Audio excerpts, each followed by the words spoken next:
2017, you're just seeing it over and over again. And it's it's disheartening. I mean, it can be very disheartening. Not just that you can't afford to live there, but in the parts of the town that you can afford to live in, you don't want to. The crime rates are high. You're surrounded by degradation, bad schools, overpopulation, et cetera, et cetera, et cetera. We all know the argument. Probably wherever state you're from deals with the same shit on a regular basis.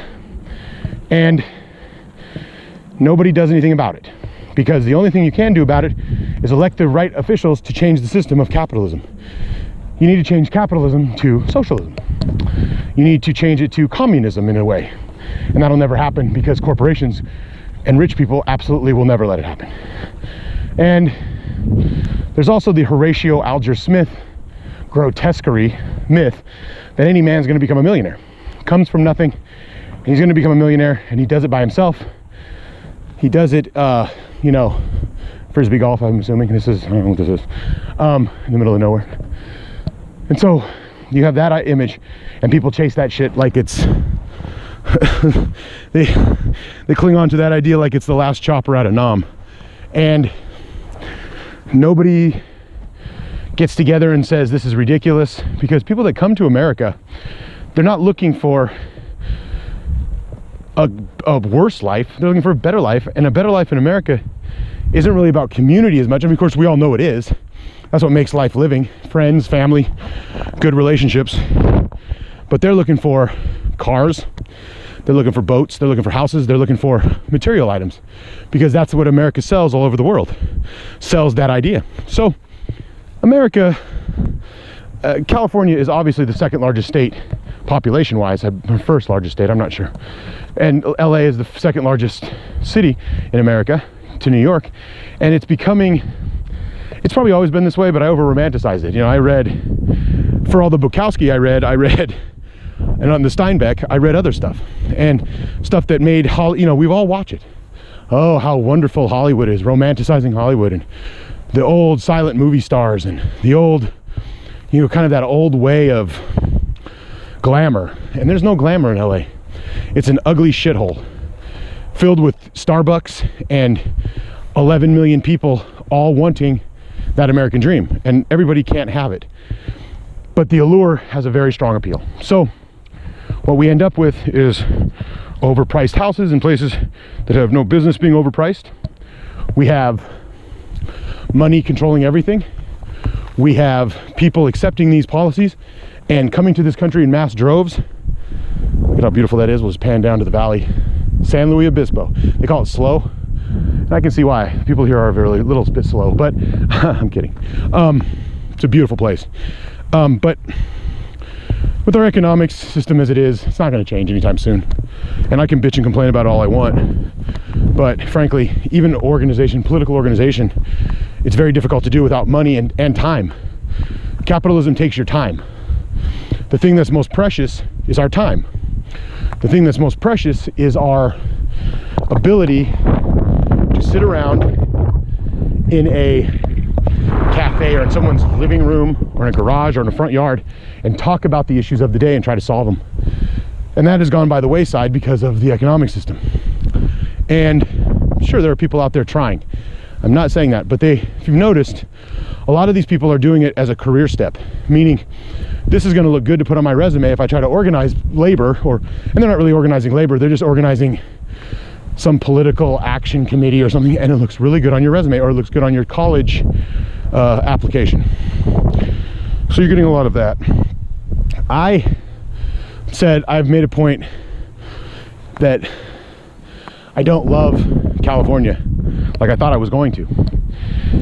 And I love the weather, and I love the idea of California, and I think that's what most people are holding on to. It's like Californians have said, if you work hard too, you too can own a car. You know, you too can have a status symbol, an overpriced status symbol. There are more Mercedes dealerships, BMWs, Lexus, Teslas, you know, Corvettes driving all around, and they're simply status symbols for people who have really no meaning in their life and are woefully unfulfilled. I'm trying to decide which way I want to go here. And it's not everybody, and I'm not disparaging people that live here. I met so many nice people, so many wonderful people here, and they all essentially agree with what you're saying, but they can't get out of their own ways because they were not allowed to. The system of capitalism just doesn't allow it, and it uses people up. It uses people up like Kleenex, and does whatever it has to keep going. And then throw in that California has a incredibly large military industrial complex. I mean, just incredibly large. So you get this, I don't know, this, here's the military, here's the wounded soldiers, here's the people that fight for your quote unquote freedoms. So you must honor and support everything they do. Thus, if you don't like the military, you have to like the human beings in the military. And you have to at least respect them and admire them, and for their quote unquote sacrifice, quote unquote courage, quote unquote. And it's bullshit, and it's a distraction from what the real issues are. How do you ever get past this idea that the military is taking, you know, it takes 60% of your federal tax dollars and spends it on bigger and better ways to kill other human beings in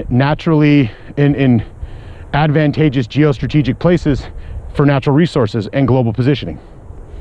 How do you ever get to a point where that's even the discussion? You don't. So you keep it about the troops and the wounded warriors.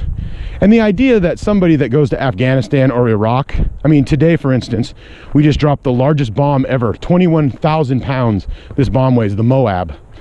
And we dropped it on Afghanistan. Why? Well, Afghanistan is geostrategically advantageous to the United States. And there are massive amounts of natural resources, not just oil, not just poppies, but they have massive amounts of minerals. They have and it's a gateway to the east. And in addition to that, you have Russia and China sitting right there. And they want the same thing that we do. So China is the second largest economy in the world. And America's almost double the size of China's economy, by the way, just as a note. And America is built on the idea of the military industrial complex, and it's okay to kill people who are in our way geostrategically and have a lot of natural resources. To repeat myself a third time, I apologize, but I can't make that point enough. So when you're thinking of the beauty and the majesty of these places, you really can't get overwhelmed too much by the economics of it, because it will destroy it. You will never understand where you're living or what it is if you continue to ignore the economic factors that put everything into play. They are the number one most predominant thing in America is its economy. Now you say to yourself, well, Jason, that's every country. That isn't true. A lot of countries aren't economically powerful, so their economics are not the most important or predominant discussion. Money, meaning money. How am I going to pay my bills? How am I going to pay my car note? How am I going to do this? My student loans? How am I going to pay my electrical bill? How am I going to do all those things? A lot of countries aren't dealing with that because their economies aren't large enough, so corporations don't rape them. They rape them militarily, but they don't rape them like they rape people here. How many Starbucks do you need in a city block? How many Pete's coffee houses? How many Home Depots? How many Lowe's? How many Walmarts, Kmarts? How many is enough? That's the question. And sunny, you can wear shorts 24 hours a day, 7 days a week, 365 days a year. Being from Alaska, there's never been I haven't been a cold day yet. You know, if you come from a northern climate, you kind of get that impression. So for me, California has been been here for over a month. It's been both a beautiful experience and kind of a shitty one. Every little town from Watsonville to, I'm going to use, these are suburbs, Long Beach, San Fernando Valley, Van Nuys, all the way up north to Monterey Bay, all the surrounding little towns everywhere. I mean, Salinas, where John Steinbeck is from. And I'll be posting some John Steinbeck stuff from the John Steinbeck Center and from the Cannery Row Aquarium. It's one of the most famous places in the world, or in California rather. Beautiful place, but there's so many people using so much of the stuff so much of the time. It's destroyed a lot of the wonder of California, you know? And again, you can see what I'm talking about here. I mean, this looks like Alaska in a lot of ways when in the summertime. And this is like this all the time. And California has been getting a record amount of rain because a lot of global climate change has brought more rain to California. So it's increasing crop yields, and the economies.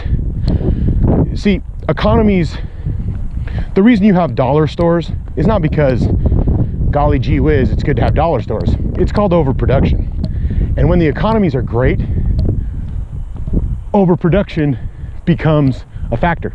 All of that food that could be going to feed lower income people, homeless, etc., just gets thrown away or gets discarded or rots or whatever because of overproduction. Then you have price guarantees on things that Big Agra and the government have colluded together to do, because the government in itself is not evil. It's just an organizing principle of humanity. But corporations are profit. They're mandated by law to maximize their profits. So of course they're going to do whatever it takes to keep their prices high and the demand high. And those two things are what really is killing the entire United States. In fact, we don't have a sustainable way of living in the country anymore to maybe what we had when I lived here. I'm getting back to my point. When I lived here when I was 11 or 10, it was a different place. Now again, I was 11 or 10, so obviously I'm 41. I'll be 41 in June, and it's just a different fucking place. And and the dreams of California are, you know, they're not really. California dreaming is over. I ended up going to Huntington Beach, and I didn't film very much there. I think we may hit it on our way out. I don't know. Pismo Beach, Huntington Beach, Laguna Beach, you know that show, Laguna Beach. We hit Malibu. It's stunning how much land is available to build lower income housing in some of these places. But a lot of these places are being kept out of the public's hands by A, rich people, and B, the state, because they want all these public beaches and they want all these state parks. And those are great, but not at the expense of people trying to survive. And it's not stopping people from coming here. All it's doing is creating ridiculously priced property that nobody can afford, or no normal people can afford, which is a shame. And it's disappointing. California is not what I thought it was going to be. And I don't, I'm not bitching or complaining, I'm just saying. So I'm gonna walk. There's got some hiking and mountain biking trails. There's a lot of wonderful things here too. I mean, just a lot of I like to mountain bike, I like to bicycle, period. A lot of very bicycle friendly places. But again, you're surrounded by freeway. There's a church over here in the distance, Mountain Brook Church, whatever, who cares? I'm not going to religion or any of that shit. All this is tax-free, by the way. It's a really weird place, man. I mean, I'm gonna lie to you, it's a really weird place. And there's a culture clash that goes on here if you're not really paying attention to it, I guess. There's a cultural, it's as though white flight. I'm from Alaska. The diversity in Alaska is so great because of the military industrial complex. We have military bases, so and it's transient. And the oil companies bring in people and then get rid of people, bring more people and get rid of people. Here, they come and stay. And so you create, the culture gets created more because of the people coming here. White people, Mexican people, Asian people, Koreans, Filipinos, Japanese, even Chinese, etc., etc., etc. And it's wonderful. The diversity is beautiful, but it's not diversity like Anchorage is diverse, where everyone kind of lives together. This is more of a separate diversity.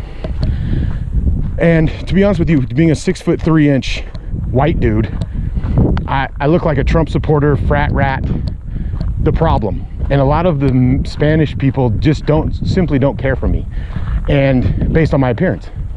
And I don't blame them. I don't blame them. And they were here first. Their ancestors, this is their land. Europeans conquered it, built these big Victorian type mansions everywhere. And really, what it did was, when the boom and bust of the 1920s and other times in America, but really the 1920s particularly, when the Great Depression hit, a lot of these Victorian houses that were built were abandoned. As a matter of fact, the haunted house concept that we have in America, where our haunted houses, if you even go to Disney World or Disneyland, you can see this. They are based on these old abandoned Victorian houses. Some of these Victorian houses have been reclaimed and in these little towns, and then what they're trying to do, and I'm going to film some of this too, I'll post this later. What they've done is, those are cows in the background, what they've done is reclaimed, and these places where a lot of these Victorian houses were built have become lower income type of house, but not, you know, not in a derogatory sense, just they happen to be lower income. And so you can tell the cities are trying to build parks near these houses and trying to create tourism that just isn't going to come. And it's been going on for, it didn't just start in the last 10 or 15 or 20 years. It's been going on for a very long time. And people how many little towns can you really stare at? Those are cows in the background if you can hear them. How many little towns can you visit that look exactly the same? Old Victorian houses, a park in the center of it, surrounded by, you know, businesses, corporations, local businesses, etc. How many times can you look at that? I mean, how many cities in California have that? I mean, I don't, hundreds, dozens, hundreds, almost 100. I don't even know. I've lost count. I've driven so many places that are, quote, pretty, that I don't find it pretty. I don't find Victorian housing pretty. I don't find the history of the Great Depression pretty. And then they reclaim them, and half of the city will be built up. And I have not been to San Diego yet. There's a lot of places I obviously have not been. But there is a very, I'm going up a trail here. There is a very, you got to watch out for snakes and shit too here. There's a very concerted effort to try to change these areas and make them more tourist friendly. But the problem is these are low income areas, and then you have what is referred to as, say it with me, gentrification. So this is happening all over the East Coast, and it's starting to creep its way into the West Coast badly. And once these areas get fixed up, they become more valuable. The people do the exact thing you do in capitalism, and you sell them, and the cities and the state doesn't stop it. And Bob's your uncle. You've got places that should be valued at 150 grand or 100, you know, whatever, being valued in the $300,000-$400,000 area. And that then prices the people that live there out of there. It raises the property taxes, and it's over. Then you go through the same boom and bust cycle that capitalism always provides you, and you're going through the same shit. The property then doesn't make money, property values lower, taxes lower, roads don't get fixed, schools don't get funded, people sell off, and then the whole cycle starts over again. And